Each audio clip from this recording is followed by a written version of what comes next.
ಇನ್ನು ಮುಂದೆ ಪೆರು, Bolivia, Paraguay, Uruguay ಅನ್ನೋ ದೇಶಗಳು ಬರುತ್ತವೆ. ಮುಂದೆ ಅತಿ ಉದ್ದವಾದ ಕರಾವಳಿ ಹೊಂದಿರುವ ದೇಶ ಚಿಲಿ, ಇನ್ನು ಅರ್ಜೆಂಟೈನಾ. ಇಲ್ಲಿ ಕಾಣುವ ದ್ವೀಪನೇ ಫಾಕ್ಲೆಂಡ್ ಐಸ್ಲ್ಯಾಂಡ್. ಬ್ರಿಟನ್ ಮತ್ತು ಅರ್ಜೆಂಟೈನಾ ನಡುವೆ ಡಿಸ್ಪ್ಯೂಟ್ ಆಗಿದೆ. ಇನ್ನು ಮುಂದಿನ ದೇಶ ಬ್ರೆಜಿಲ್, ಸೌತ್ ಅಮೆರಿಕದ ಅತಿ ದೊಡ್ಡ ದೇಶ. ಇಲ್ಲೇ 1992ರ ಭೂ ಸಮ್ಮೇಳನ ನಡೆದಿತ್ತು. ರಿಯೋ ಡಿ ಜನೈರೊ.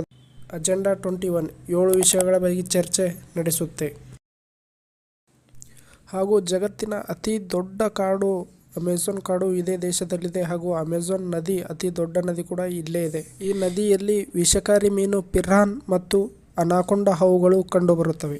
ಮತ್ತೆ ವೆನೆಜುವೆಲಾ ದೇಶದಲ್ಲಿ ಜಗತ್ತಿನ ಅತಿ ಎತ್ತರದ ಜಲಪಾತವಾದ ಏಂಜಲ್ಸ್ ಫಾಲ್ಸ್ ಇದೆ. ಇದು 974 ಮೀಟರ್ ಎತ್ತರದಿಂದ ಬೀಳುತ್ತಿದ್ದು ಚುರಾನ್ ನದಿ ಕ್ರಿಯೇಟ್ ಮಾಡಿದೆ. ಇನ್ನು ಹೆಚ್ಚಿನ ವಿಷಯಗಳಿಗಾಗಿ ಡಿಸ್ಕ್ರಿಪ್ಷನ್ ನೋಡಿ.